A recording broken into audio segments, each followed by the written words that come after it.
Well, good morning, everybody. Happy Thursday to you. I'm going to go one step further, and I don't know if you can see this, but I'm going to go Happy Masters Thursday to you as well. Okay, There you go. There you go. It is Masters Week. It's also November. What the heck? Those don't go hand in hand usually. I can't believe we're in November first and foremost. This is crazy, but it's also pouring rain right now at 9 o'clock Eastern in Augusta, Georgia, and they are already delayed. As I give you my Masters update, I'll continue to update the leaderboard throughout this program here today. That's awesome. That's great. How are you all doing? Welcome to Elevating You, everybody. Good to have you with us. I got Mike Mooney, I got Joe Bauer, and I'm Kraig Kann. We are excited to be with you. And I like do this every time now, Mike. This is episode 21, okay? Because I know you like the running tab. You like to know how many we've done. I do. All right? Well, it's just one more to syndication. You got you two television pros tell me that eventually, like, what is it, 25? And then we get our syndication dollars out of this. Is that what it is? Yeah. That sounds good. I think that would be great. We just need multiple networks bidding for this. And let me check to see if nobody's called in just yet. Any emails? No, haven't received any of those just yet. Jill, how you doing today? Doing good. It's rainy here in Pennsylvania, but it still looks like fall out there, which is nice. Beautiful, colorful leaves. But as you would probably expect, I'm getting my home ready for Christmas already. So a blogger's work is never done. There you go. In my development, we are now officially, according to the HOA, not allowed to put up holiday decorations until the day after Thanksgiving. They're very strict on this. Really? Yeah, very strict. Wow. I got to be honest. I'm actually all for it. I mean, I was shopping just randomly in a shoe store a couple of weeks ago. This was before Halloween, and I'm listening. I'm looking around and I'm hearing Christmas music, and we haven't even hit Halloween yet. Okay. Yeah. So I'm all for slowing the process down and not jumping right into it. But maybe that doesn't work for Jill. I know that. I know, but maybe this is just a way for people psychologically to kind of like push forward through the pandemic. We're trying to get through these next couple of holidays. Let's get to Christmas and get to New Year's. Maybe it'll be behind us. We're ready for 2021, so we're just trying to move it along. Okay, Jill, before we get going into today's topic, can you give me like one thing I need to know about the holiday season and something? Like, I just had a muffin this morning. Are there certain kinds of holiday muffins I'm supposed to have? Was blueberry the wrong thing? Did I need cranberries and walnuts or something? And pumpkin spice. It really should have been, cranberry, walnut, apple. No, you know what the biggest thing is? So here's my biggest tip for everybody. Yes. I think it's no secret, that online shopping is huge and probably going to be bigger than ever before this holiday season. But there is a lot of stress on shipping. So if you are a procrastinator with your shopping, you need to change that habit. Really, people should be, I just was talking to the Today Show about this, that Cyber Week, that week after Thanksgiving, for a lot of people, if you want to make sure you get your things in time for holiday gift giving, you should be ordering them sooner than later. That's my biggest tip for the holidays. There you go. You heard it right here. If you want it before Christmas, today is your day. It's kind of like planting a tree. You need to do it today, Mike Mooney. That's what I always want to talk about. Okay, so actually, this would not be the exact presentation that I wanted to go to. So let me go to adding a presentation that I want, because this one is not it. Well, as you're doing that, Jill, you're getting go ahead. You guys keep talking. Well, you're getting a lot of love on the Facebook feed here from some friends. Want to thank Tara McAllister for jumping on, Jeff Patterson. They've been regulars joining us, so thank you. Good morning, Karen Mifsud. Curry Mifsud is giving you some love there, Jill, as well as Barbara Hunt. So thank you so much for joining us. It's awesome. Good morning. I'm having a little technical problem here, so I'm trying to get into my Facebook so I can see everybody. Yeah, that's good. So here we go. I've got the right one up now, and there's always a technical gremlin. We welcome you. Kann Advisory Group includes Mike Mooney and Jill Bauer. Jill, always good to have you. And we are streaming live on the Kann Advisory Group Facebook page. I was putting that other thing up there because I have something else going on today as well. Don't know why that happened, but it is what it is. Yep. Here we go. We're juggling things. This was our topic last week. 2021 momentum starts now. How you'll elect, we tied in the election to finish your year. And as always, we got some good questions, but I'm picking one, and this one's from Pennsylvania. So this is really good for Jill because it's right in her neck of the woods. Kind of a longer question, but I think it's interesting. So here we go.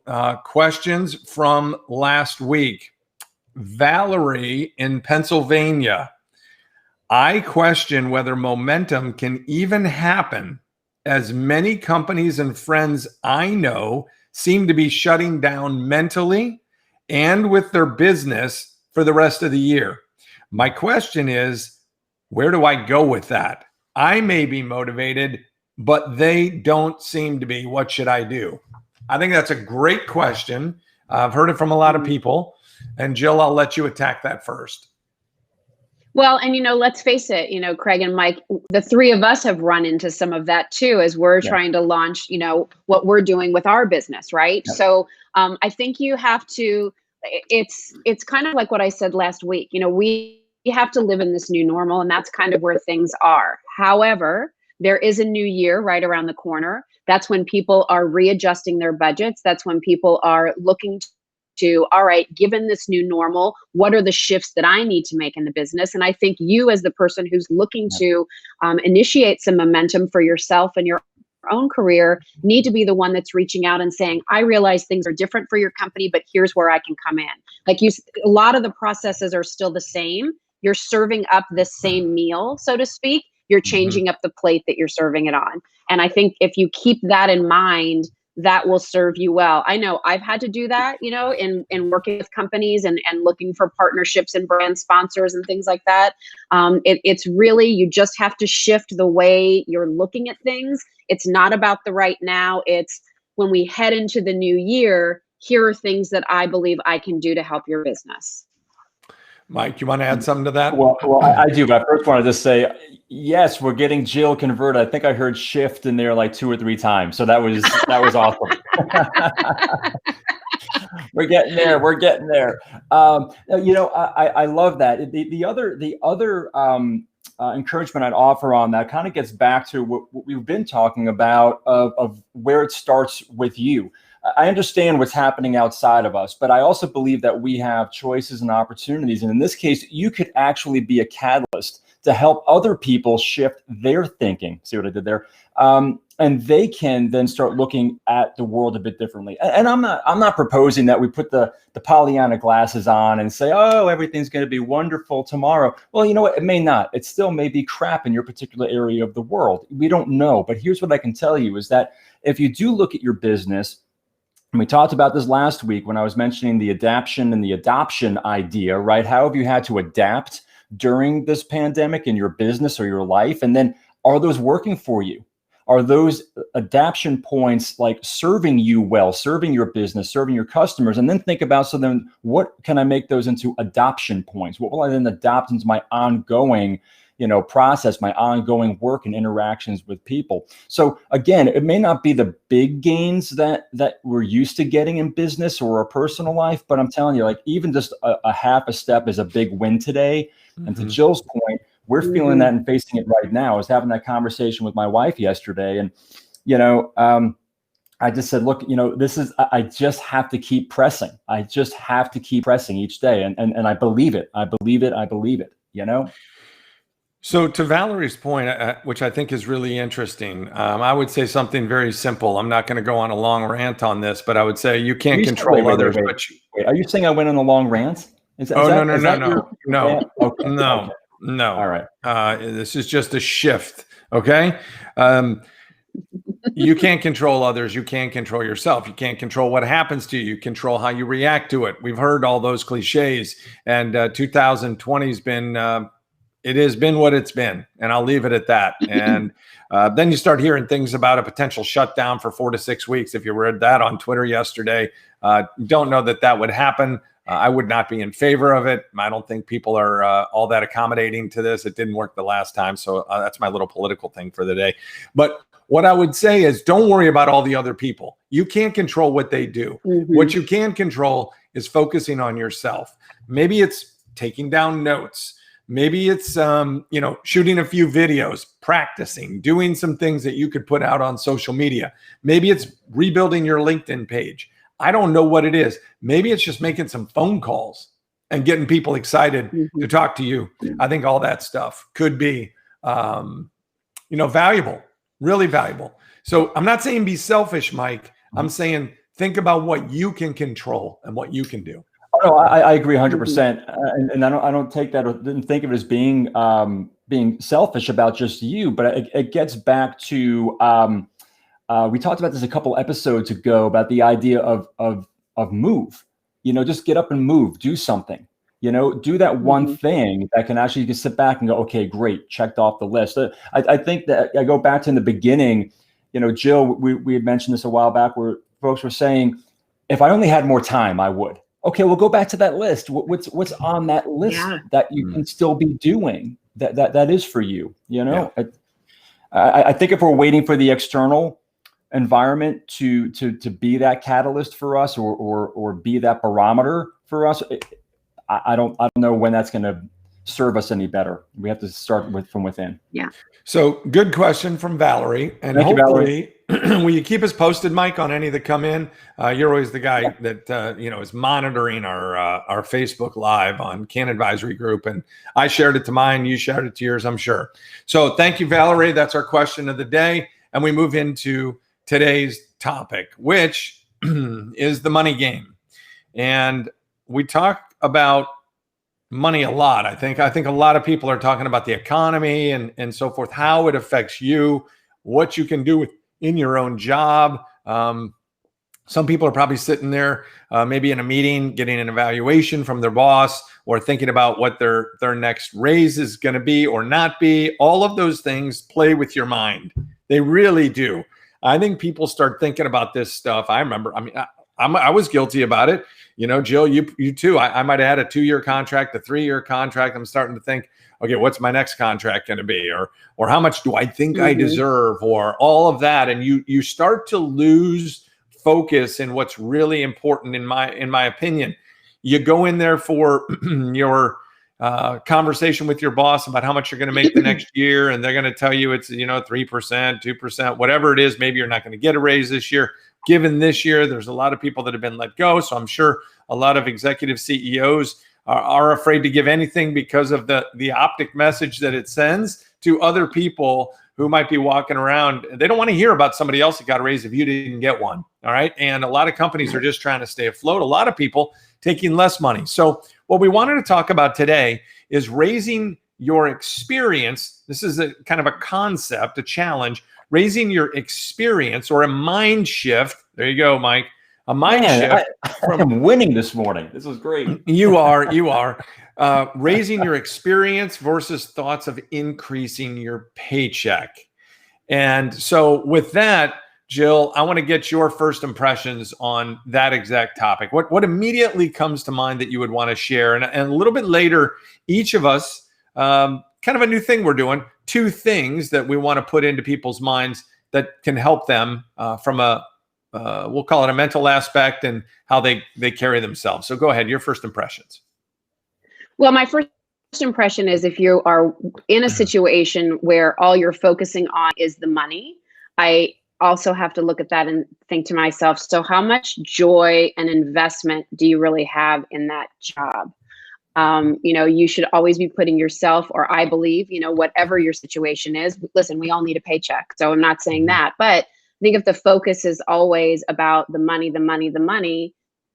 are you really being the best employee that you can be? Are you really delivering the right process as you go into the office every single day, or you're doing your job? Because really, it has to, part of that has to come back to, if I create better experiences as I'm doing my job, won't that eventually lead to more money anyway? I think it starts with the experiences and the way that you're handling things. And if you're putting that out there in a way where your boss is taking notice or seeing that you're innovating new ideas, those are the things that I think synergistically Boy, that was a big word for the morning. Don't ask me to spell it. Bringing back journalism school right there, live on Elevated Media. That also, that kind of catapults the money part. I just think, I don't think in this day and age, and I know this first impression is going long, but I feel like right now, given the state of a lot of businesses that may have to cut, that are looking to cut, that have investors who are saying, what's your bottom line? You're spending too much on your employees, whatever it might be.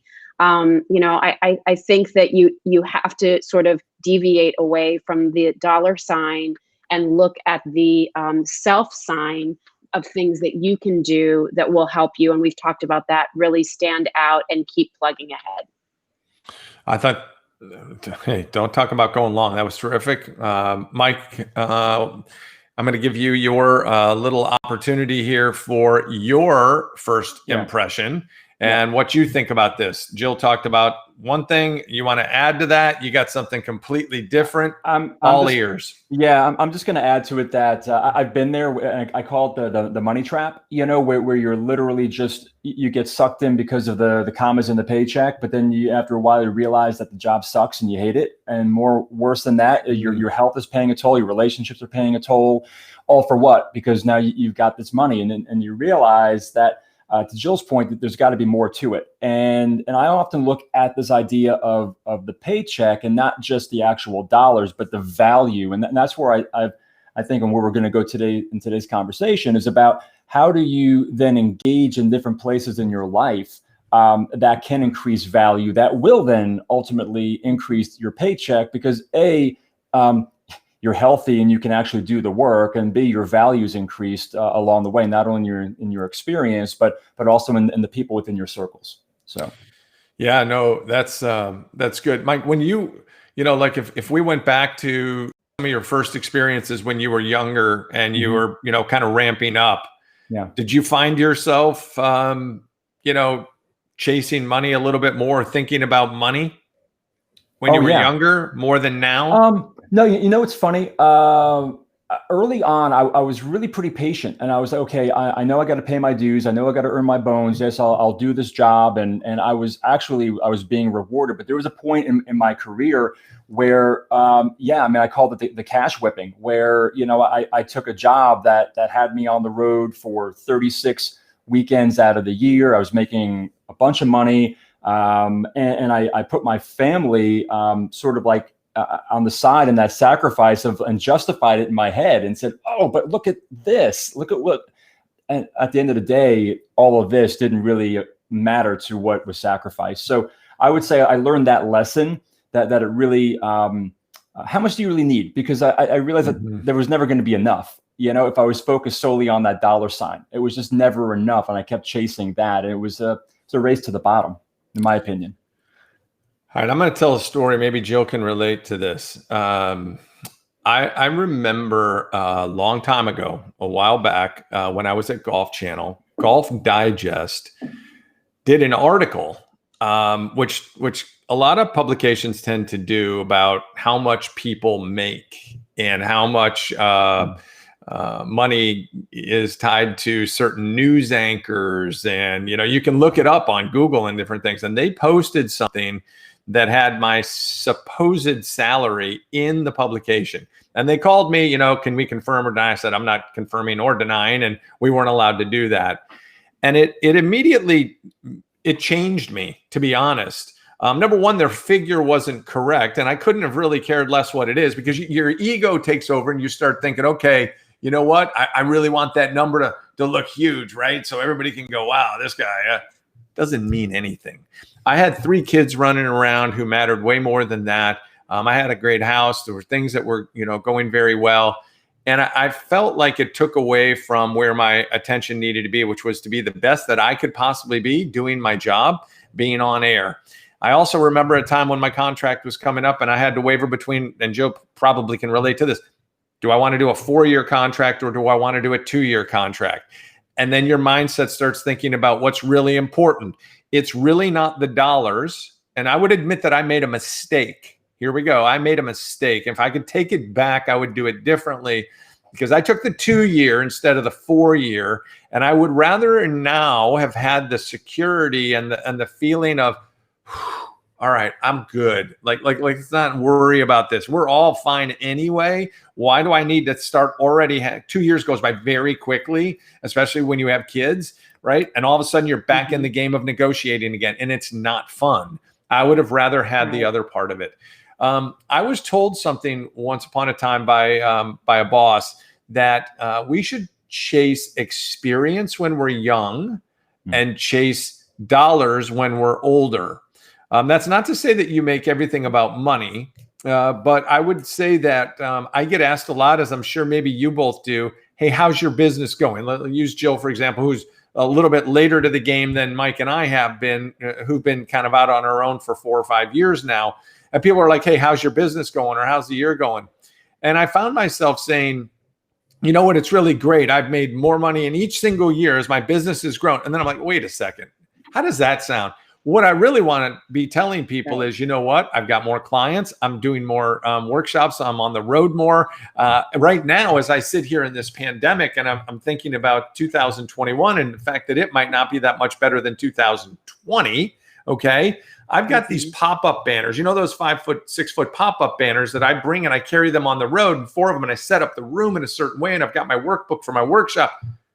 I haven't done one since January. All right. I haven't been on the road since. So if somebody said, how's your business going? I need to be talking about, you know what? I just miss people. I miss engagement. I miss doing my thing. I couldn't care less about the money. I'm going to make it through the year. We're all going to make it through the year. Things fall in your lap when you least expect it. We're doing all pretty well, I think, all of us here.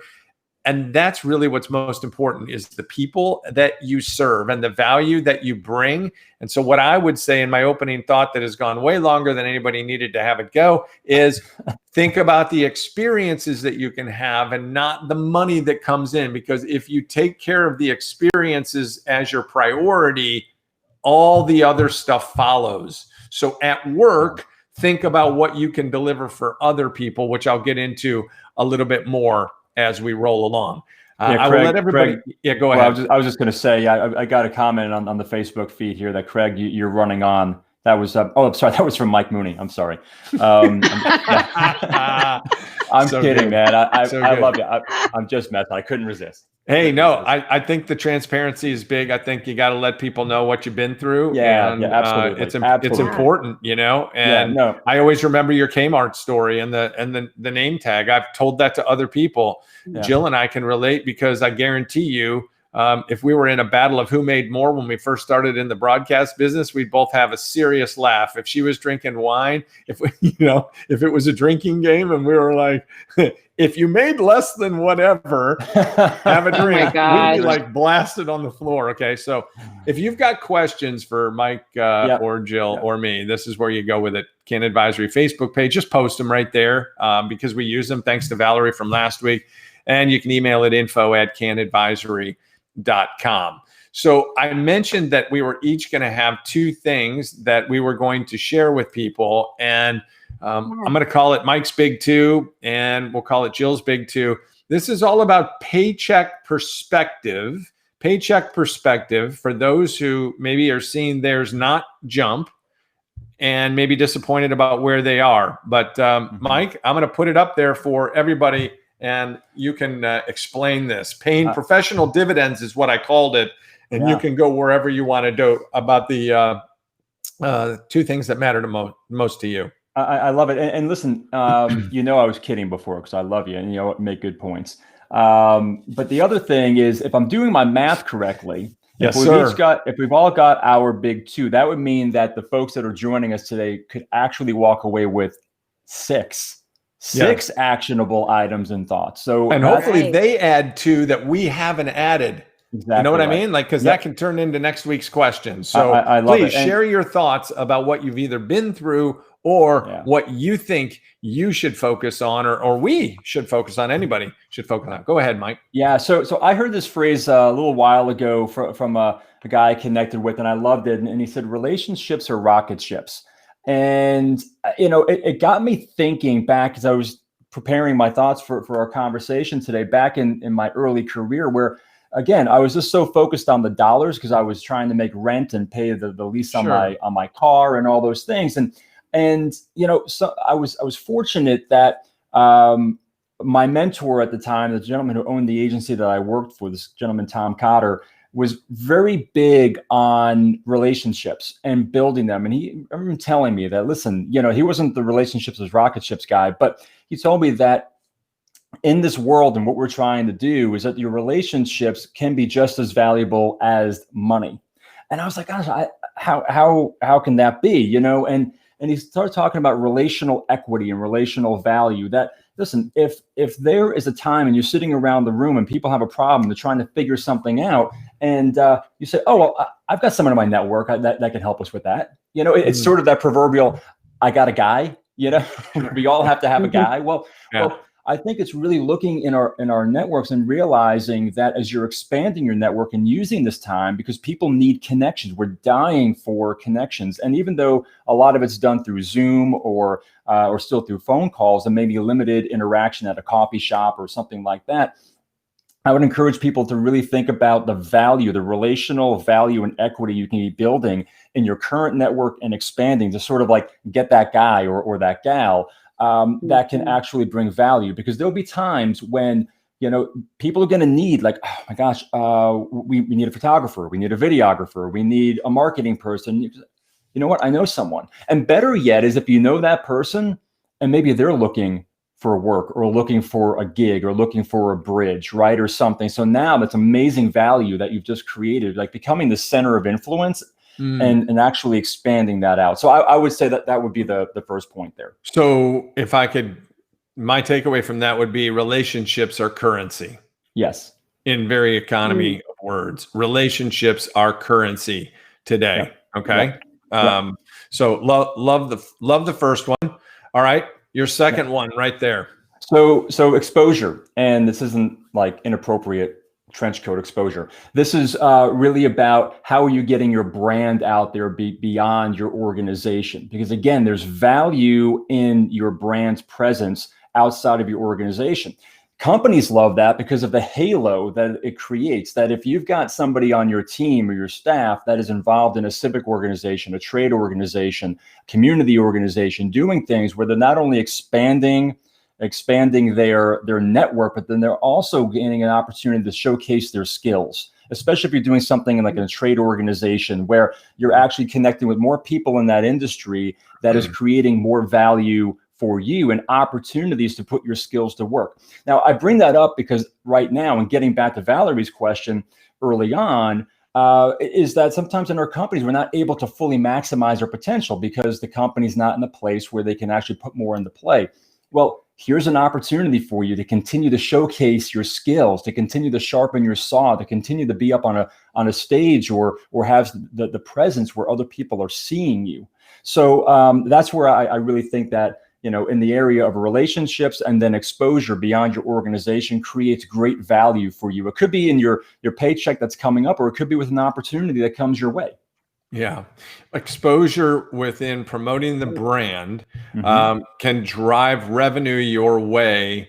I think the biggest thing, and this isn't to go into where I'm going to go later, but maybe a segue to Jill is, if you focus on the things Mike's talking about, relationships now, and exposing kind of the what you do, the why you do it, the what makes you different, and you can put that out on social media, that engages with people, and they might say, you know what, Mike, let's talk about something. And we're thinking about Q3 2021. Yeah. If I had $1 for every time that something that I was pushing for now happened a year later and somebody called me back, and you're like, wow, that phone call was a long time ago. You want to stay top of mind, and you want to be able to continue to promote the value that you can bring. By the way, that's a little picture of Mike sitting on all the money that he's made over the last few years from his book. I was just saying, but under that on the internet.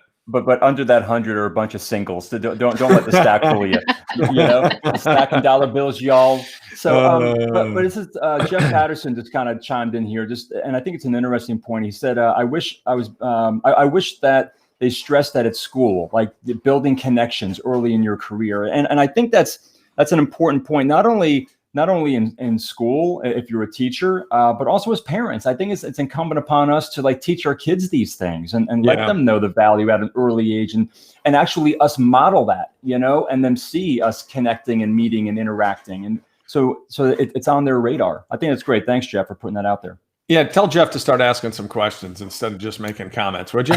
And here's the other thing. To your point, I do the same thing. Now, here's a little side note for you. Jill and I both have daughters in the same sorority house at the University of Missouri right now. Oh, my gosh. My daughter's coming home tomorrow night, by the way, Jill. I'm picking her up at the airport. She's going to be here into January, but she's already looking at apartments for next year. She'll be a junior. Time flies, right? You can relate to this. We can all relate to this. What I tell her, this is to Mike's point, is, you know what? I want you to use the next 2 years as a thought process. I know you're doing great in school and everything, but a thought process of building a network and not just having friends. Surrounding yourself with people who you might know later. The best thing you can leave college with, in my opinion, is obviously self-growth, way more important than the books, but 20 people that you could call on later, right? That we all remember and that we're tight with, maybe within your major, right? Because the last 2 years you're more focused in that one major. Jill and I have been friends for forever, right? A lot of different people that you still connect with. Use those 2 years to build things. Hey, guess what, Mike? Before Jill goes, I'm going to let you do the promo this week about what's up on the screen. All right. Good luck with this. Yeah, thanks very much. I appreciate that softball and that toss, Kraig. So what we've done here, we're offering up what we're calling Present to Win, and this is a really exciting program that again, we believe it's about transformation, connection, moving people forward, inspiration, and empowerment. But how do you get there, right? So what we've done is we've come up with a great interactive program that not only answers one part of the question for organizations and teams, whether it's sales, presentations, or branding. We're actually coming together to provide all three of those solutions, all three links of that power chain for your team in a virtual interactive session where we're going to get in there and Kraig's going to talk about his work on presenting to win. Jill's going to talk about the sales and how to sell, but as a neighbor across the fence, and I'll talk about branding and how you actually create and present that brand to build gravity for your organization, your team, to build revenue. So again, this is about an experience. It's virtual. We can come to you. We're hoping we can do it on the road one of these days soon, but in the meantime, you'll have to get us this way. There you go. Well done. Jill, time for your big two and how it ties into the paycheck perspective and a mindset that you want to put in front of everybody. And here you go. Yep. Go back to being a student. And whether that is, actually investing in taking some classes so that you can learn some new things, or really what I'm finding in my new normal, like you, Kraig, and Mike too, I did the same thing for 25 years. I was really good at it. I could show up, I could do it, and I could leave, right? Now that I'm away from that and I'm, starting a new business and putting myself out there as an influencer, whatever that is, and, working with companies and they're asking me to give them proposals and my fees, I am asking a lot of people a lot of questions. And that's what I mean about being a student. It plays off of what Mike was talking about, that relationships are currency. Ask people that that you see doing things that are similar to what you would like to do, questions, and learn about it. I had a conversation yesterday with a gal, not sure what we're going to end up doing. She was a professor at Harvard Business School for 5 years. If you don't think I kept her on our call as long as possible, you're crazy. I was asking her every possible question that I could. Well, what about this? How do I handle this? What would you do here? How did they set that up? How are you doing this? I think that we all need to always be open to learning. And the more that you can learn, the better your experience that you put forward is, which I think makes you more marketable. I think it puts you as a thought leader. I think it elevates you to a place of leadership. And so always being a student, not always wanting to learn, but being brave enough to ask the questions and to do the work so that you can learn, I think is really important. What do you guys think? I totally agree. If I had, I don't know, $1 for every time that I've heard something. I listen a lot when we do these things. I've heard so many cool things listening to Mike and listening to you on the times that you're with us, Jill, that just the twist of words, the way you phrase it, easily, something you can remember, and the mindsets. I think we all need to go back to school. I think it's never too late. Yeah. I'm not suggesting we take a bunch of classes, but I think it is important that we continue to learn and be better at our craft. If you're going to be an expert in reputation management, then you better read up on what other people are doing. I read a lot of books on things that I actually preach in my workshops about communication, presentation skills. Got a call yesterday from a longtime mentor consultant who's been in the business in New York City for years, who said, Kraig, I work with CEOs, I work with companies on this, but I don't have this piece. And that's what I think you can add to the puzzle, right? I've learned so much from him, but I want to make sure that the people that do what I do, that I don't want to say that I'm doing it the same way. No, that's not necessarily true. I have my own style, my own unique way, as do you both for doing that. But I want to learn to make sure that I'm not missing something because I'm never going to deliver it the way other people are anyway. So constantly going to school on learning what other people do. The second one that you have here, I think, is also interesting as well. The past and the future, Jill. Yeah, well, part of you could look at that and say, oh, so what does that mean? Just learn from your mistakes? No, I think that technology has moved us so fast that there are a lot of lessons from doing it the old-fashioned way that could be really relevant today, but are somewhat forgotten. And so I do think it's important if there is somebody who is that I'm thinking about how evolved QVC became in my career there, how many things changed, how technology and just moved the company so forward so fast. But you know what? At the end of the day, what that relationship with those customers was really about was connection. And so, I think it's going back and looking at what got me here and what are the things that I used to do that maybe I'm not doing as much anymore, but probably should. I think a lot of those lessons as a result of technology are often forgotten. And I think there's so much value and currency there that people should just take some time and go back and look, whether that's somebody, you're the newbie in the company and there's somebody that you work with that's been there 25 years. Hey, so-and-so, how did you guys used to handle these situations? Yeah. And what can you learn from that where it's like, ooh, that's a little nugget. It's funny. I did, I love to learn. I think you guys know that. I'm always talking about classes and things too. So I don't deviate far from where I land. But, one of the things that I learned from this Instagram class that I took, I happened to have a follow-up with the gal who taught it. And I was like, oh my gosh, you taught me this, and this. And what's really helped me is X. And she looked at me and she's like, you know what, Jill? I forgot that I haven't been doing that very often. Thanks for the reminder. So, I don't think all of these things that we look past are ever intentional. I just think things that sometimes get overlooked or left behind. And it's important to sometimes just take that moment and take a look back. I have folders left over from when I was a news anchor and a news reporter, just on writing well and those kinds of things. It's been forever since I've had to write that way, but I like to go back and look at it so that I can make sure that the copy that I'm putting at now is still good quality. So I don't know how you guys feel about that, but I do think there's such value in the way things used to be done. Because there's a lot that can be implemented today to perhaps elevate the business even further.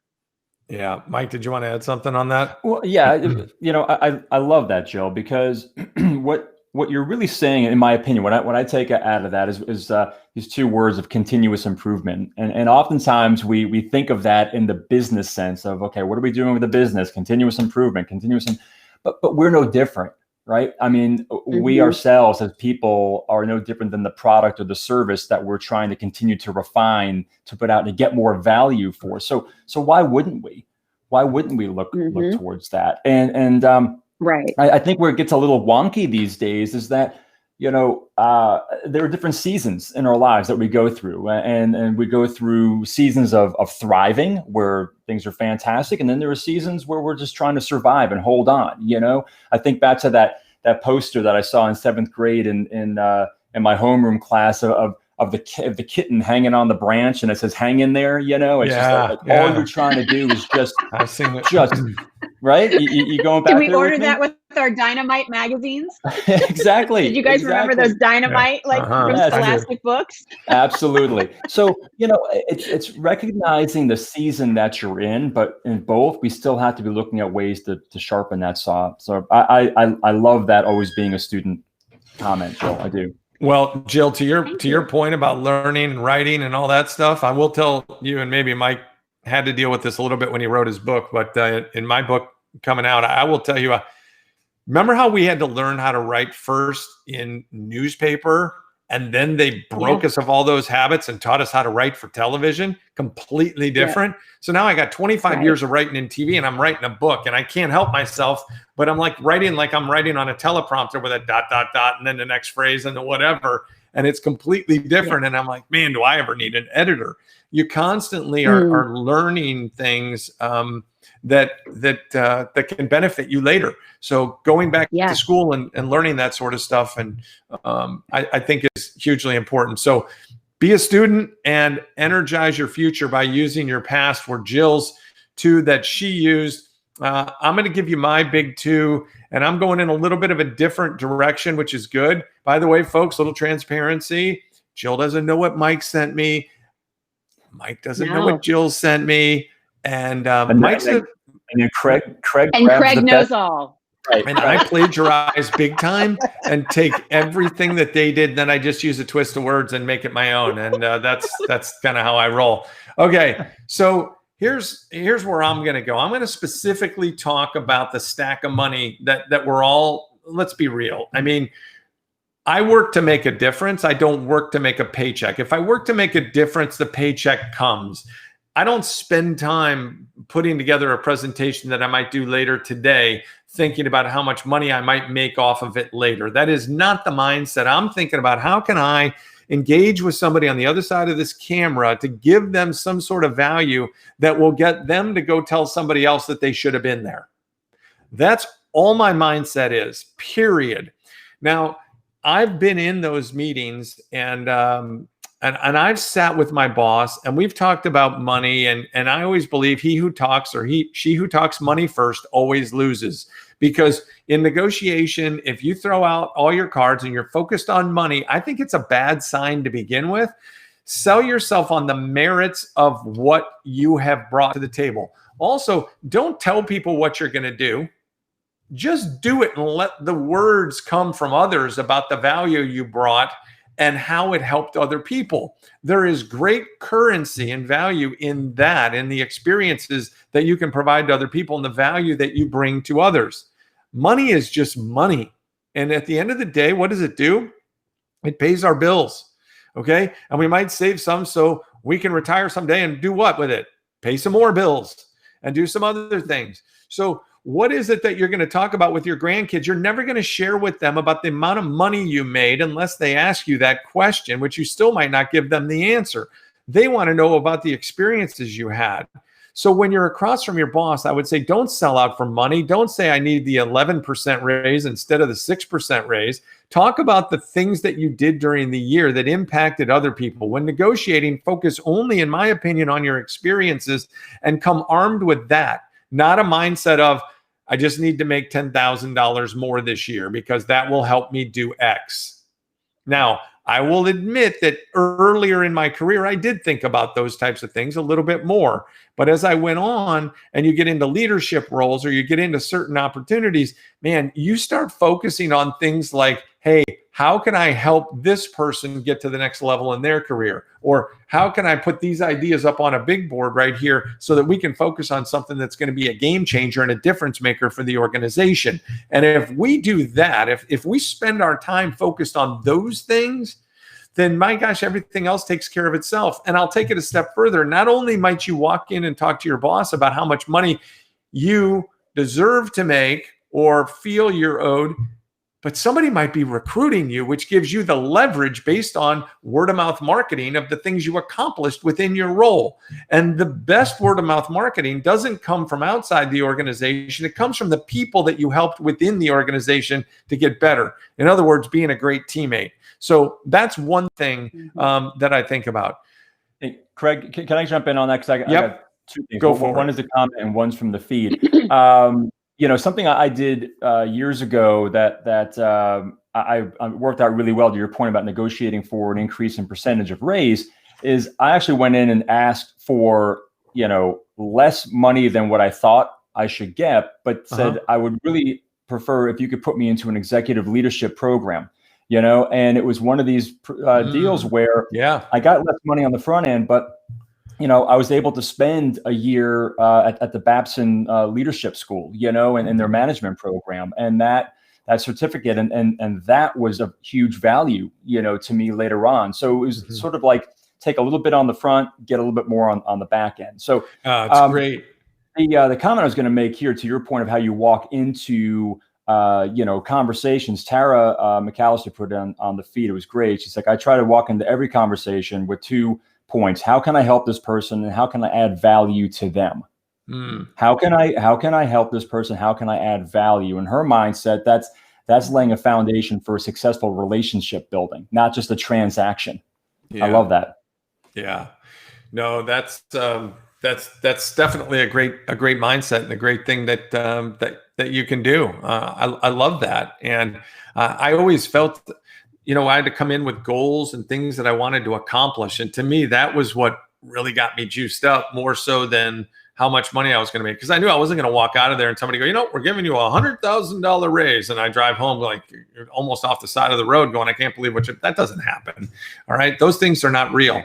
But what can you do and we've had this conversation within our dialogue on Elevating You in past shows, is how can you challenge yourself to be better, to build your toolbox, or you like to say sharpen your saw, so down the road it's not a 911 or an SOS that you're sending out to try to get help when your company cuts back and you're the one left on the sideline with all this talent. How many experiences can you possibly have?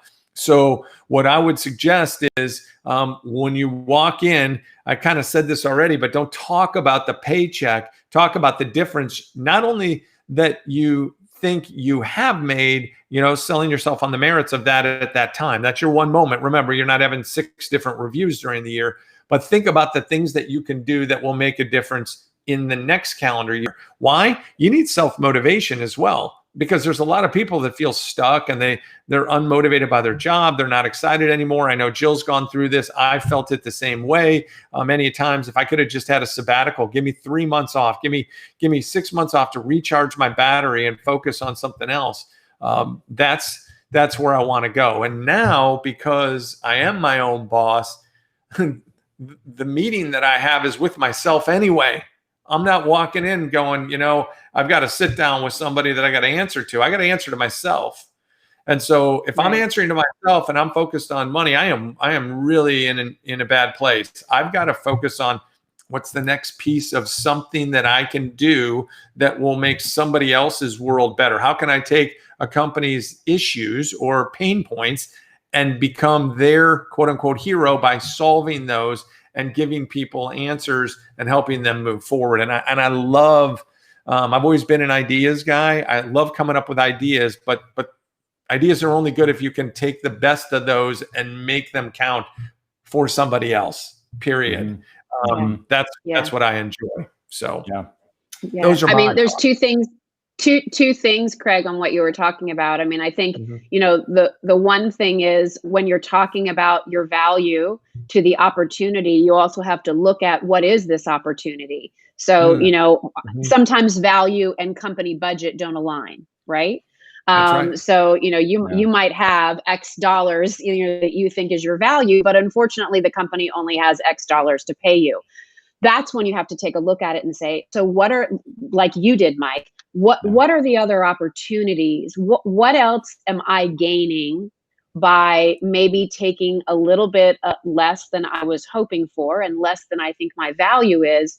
But what other opportunities am I getting? And I can tell you guys, I can't really talk about it too much, but like this conversation is so relevant to where I've been with a pretty major opportunity coming up, and hopefully it's all going to play out.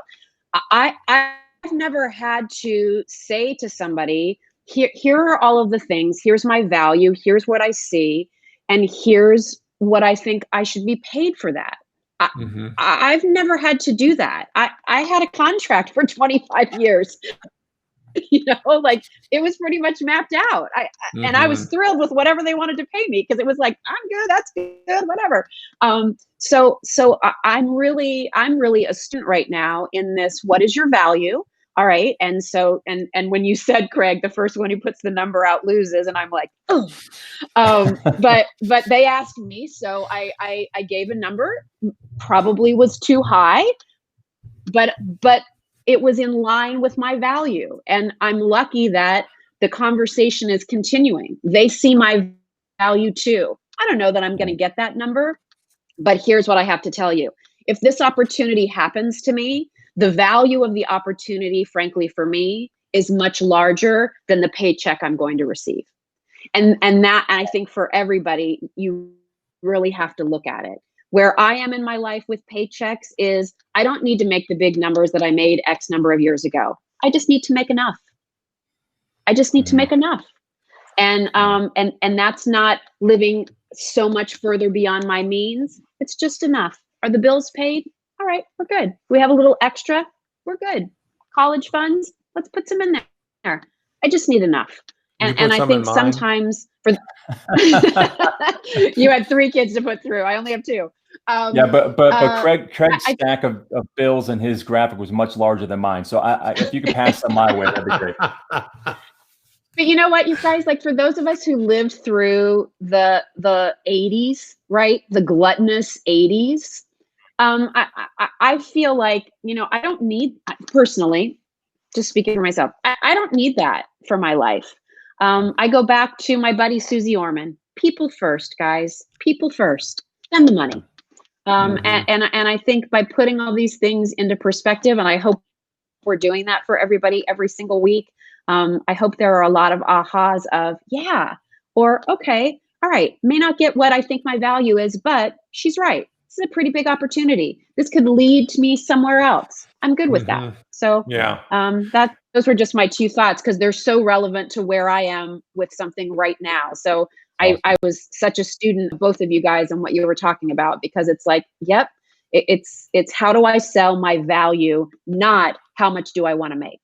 A reminder, right? Questions, you can send them to us via these avenues, and Mike helps sift through all those. Go ahead, Mike. Yeah, I've got one here that I, in the time that we have, I'd love for you to just give an answer here. This is from Jeff Patterson, and he says, how do you turn being, and I'm using the quote, being the helpful good guy into a personal advancement? How do you go from being the helpful good guy to actually then moving that forward into some type of personal advancement? And I've known Jeff for many years. He's a consummate pro. He's a super amazing guy, but also very competent at his job as well. But it's an interesting question. How do you turn being, he's just a nice guy, into being more? Let me add a little story to that. When I was head of communications at the LPGA, I managed a team of about 9 people. Every year I had to do reviews for each and every one of them. I wanted to give them a maximum raise as I possibly could. Our team was terrific. If any of them are listening now, that is not BS. More proud of that team than anything I've ever been a part of in my entire career. And they know that, I hope. But they would come in there for the meeting, and I was given what they don't know, because they weren't in that role that I had, is I was given a pool of money that I was able to disperse for raises. All right. And the average was a certain percentage. That's just how the game works. So some people might get an extra 0.5% or an extra percent. And a lot of people, I'm not joking around about this. They would come in and their mindset when they walked out was more focused on, when they were younger, all right, was on the money that they would make, more so than the responsibility that I was delegating or giving. And so what I found, I tried to be the good guy, but I also had to be the tough guy in that regard. And I didn't enjoy that part of it, but it's part of budgets. It's part of management. It's all that stuff. So what I tried to focus on, and I think this is something you could adopt for yourself, so I'll tie it in. What I tried to say is, look, I can't give you this, but I do know how much you mean to my team. I do know how big a role you play. I do know that you crushed this opportunity and you over-delivered on this opportunity. What I want to give you, and I would go to HR and I would talk about it, I'd say, I know I can only give him or her this, and they're going to be disappointed. But can we change their title? Can we give them something more? Can I give them, I'm going to give them this big project. They're going to take this side of our communication business, and they are going to learn to lead the rest of the team with that. So while they might not have walked out with the big raise they want, I elevated their status in their own mind. And it wasn't just made up either. Like, there was one guy on my team that was probably as hard a worker as anybody. Okay. And my team wouldn't have been what they were without him. And I know he was disappointed one time when he didn't get the promotion and the raise that he wanted. So what I tried to give him was more opportunities to be able to show his skill set in front of other people, to get word of mouth marketing to happen on his behalf. In other words, people would start saying, wow, did you notice what he's doing? I mean, this guy, he's really made leaps and bounds. Perfect. Then the next go around, I can go in and I can get more money for them. So to tie it into it, if you're talking about being the good guy and the other thing, go in there with the mindset of how you can help the other people, how you can elevate maybe your job title, and not focus on the money, which is what this conversation is all about in the first place. Jill, I'll give you a final thought before we share next week's topic. Yeah, I love that, Kraig. You're a great boss. I think there are a lot of people that are like, gosh, I wish I would have had, my boss do that for me. That's fantastic. Listen, I think at the end of the game, when I was, sort of reflecting on this whole conversation, and we talk about this a lot, and maybe it's not possible for everybody, we're all sort of in second acts of where our careers started. I know that's not the case for everybody, but listen, I think outside of the dollar sign, you also have to think about, is this job worth it to me in terms of my personal feelings and mindset and where I want to be? Like you said before, Kraig, do you want to be going into a job that really has no inspiration for you, no motivation for you? You're just going in and collecting a paycheck. Is it worth it to seek something else that maybe isn't quite as much money as you'd hoped, but in the end, like every day, you're such at peace because you're in control of your time, you're engaged in better projects, you like the people you're working around. Like, for me and where I am in my life, that peace of mind is far more valuable. And listen, I put out a blog, and I have these affiliate links. If I make $30 on it, I'm thrilled. My husband is like, chill. But for me, it's like, but I'm doing something that I love, and I made $30. Isn't that cool? So I think, there are perspective checks that you have to put. I'm not suggesting that people don't have bills to pay. They have mortgages, they have car payments, there's insurance, there's healthcare. I understand all of that. But I also do think that at the end of the day, having that peace of mind for where you are in your job is worth a lot in terms of currency too. No doubt. That $30 gives you a drive-through with your family at Chick-fil-A. So, and that's a wonderful experience. Right? You'll never forget it. Literally less than a minute before this live stream runs out for the day. This is our topic next go around: new job challenges. Let's say you are in a new job. You've just been pulled off the sideline. How do you fit in? How do you find your way quickly? We've all experienced this. And I think this is going to be a really fun topic to break out. That's next time. probably next Thursday, but pay attention because it might be the following. I know we've got the holidays coming up and everybody's busy, and Jill's cooking so many things in her kitchen. I mean, it's probably a whirling dervish, and stuff's flying all over the place. There's probably flour all over and kinds of stuff that we might not be able to get her. So new job challenges is our topic next week. Mike, I'm going to give you the final 20 seconds. You're going to be the send-off guy before I say goodbye. Good luck with that. Ooh, thank you very much. Okay, so I'm going to try to encapsulate it. Basically, what I'm hearing today and the encouragement is to look inside to find the value. Think of your value first and foremost. We're not looking away from the realities of our bills and our day-to-day, but if you change your perspective, you're going to change the way you're looking at the opportunities in front of you. Look for your value, look for relationships, look to invest and build in those areas that are going to, again, returning value back in paycheck and relational equity. And again, opportunities. Let's work on ourselves. Again, look at that list. What can we be doing? If I had time, I would, well, here's our time. Let's do that. Reach out to a friend. How are you doing on your list? How can I support you? All of that in the network delivers incredible value. Go make something happen. Do it for yourself. Focus on your time the rest of the year. Build toward next year. Don't think about the money. The money comes. Think about what you can do that will make an impact and have other people do your marketing for you. Jill, have a great day today. Thanks for being with us. We always enjoy having you. Thanks for having me. Love seeing you guys. And thanks everybody for joining on here during this session. It was great. Yeah, really good. To all of you, thanks for being a part of it. Elevating You rolls on the next time. Kraig Kann, Mike Mooney, Jill Bauer, thanks so much. We appreciate it. You all have yourselves a wonderful afternoon. And by the way, enjoy the Masters.